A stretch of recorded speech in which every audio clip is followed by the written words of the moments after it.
나설 수밖에 없었던 정황.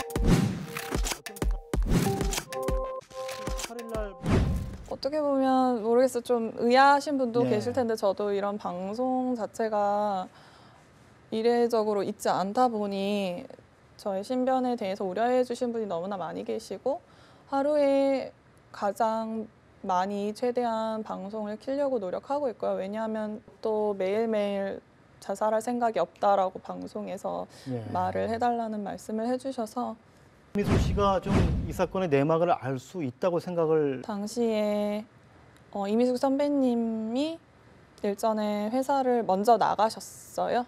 부득이한 사정으로. 근데 계약은 남은 상태였고 네.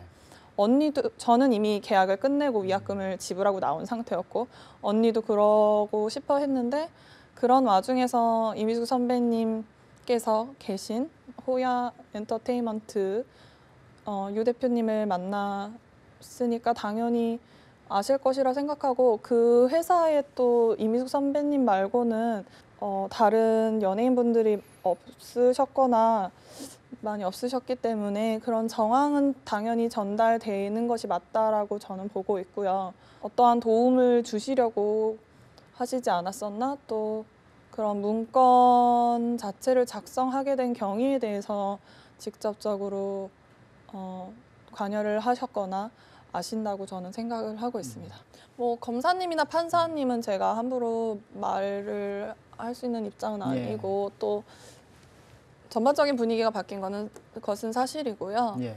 일단 피고인 변호 측은 굉장히 무례하시고 예의가 없으셨던 건 사실입니다. 왜냐하면 추행의 정황에 대해서 어떤 손으로 어떤 순서로 만졌냐 또 어떤 신체 부위에 대해서 이제 언급을 하는데 변호인분 중 한 분이 웃으셨어요.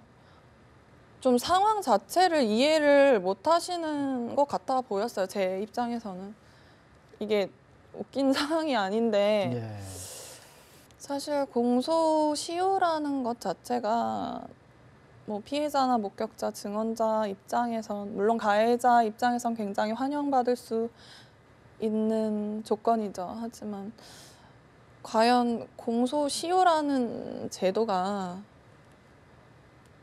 왜 만들어졌는지조차 의문이 들거든요. 사실상 공소시효가 지나면 증거가 충분하다고 해도 처벌을 받을 수 없고 살인죄를 지었다 하더라도 처벌을 받을 수 없기 때문에 제가 생각하기로는 언니가 자살이라는 유일한 증거도 없고 그렇다고 타살이라는 증거도 없기 때문에 이것을 자살인지 타살인지 여부를 먼저 조사를 해야 하고요. 예.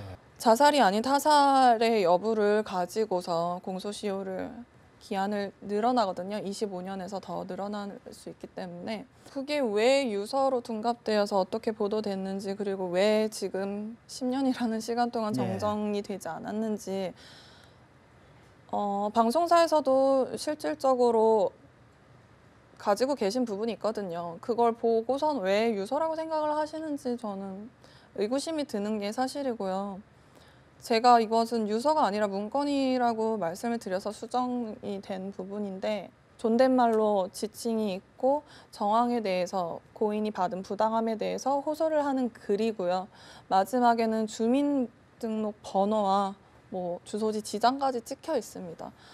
그런 것은 유서라고 보기엔 굉장히 아니고 아예 법적으로 봐도 유서가 아니고요. 다른 용도로 쓰려고 만들었던 문건이다 이런 말씀이시죠? 유가족 분들께서 원해서 상반의 동의하에 소각을 한 것은 맞고요. 소각을 할 때도 저는 현장에 있었던 게 사실이고 사본과 원본 둘 다 소각이 되고 그 다음 날 KBS에서 보도가 이뤄졌던 것으로 기억하고 당시에 국정원이 계셨습니다. 국정원이 그 당시에 왜 계셨는지 모르겠고 그렇다면 왜 국정원이 개입이 됐었는지 정황도 좀 또 소각을 한 봉은사에서 소각이 됐고 어두운 이제 저녁이어서 어디에서 소각했는지 그 잿가루를 다 검출하셨어요. 그래서 국가수에 의뢰했는데 인주 성분이 나오지 않았습니다. 그렇다면 그건 원본이 아니라는 얘기가 되고요.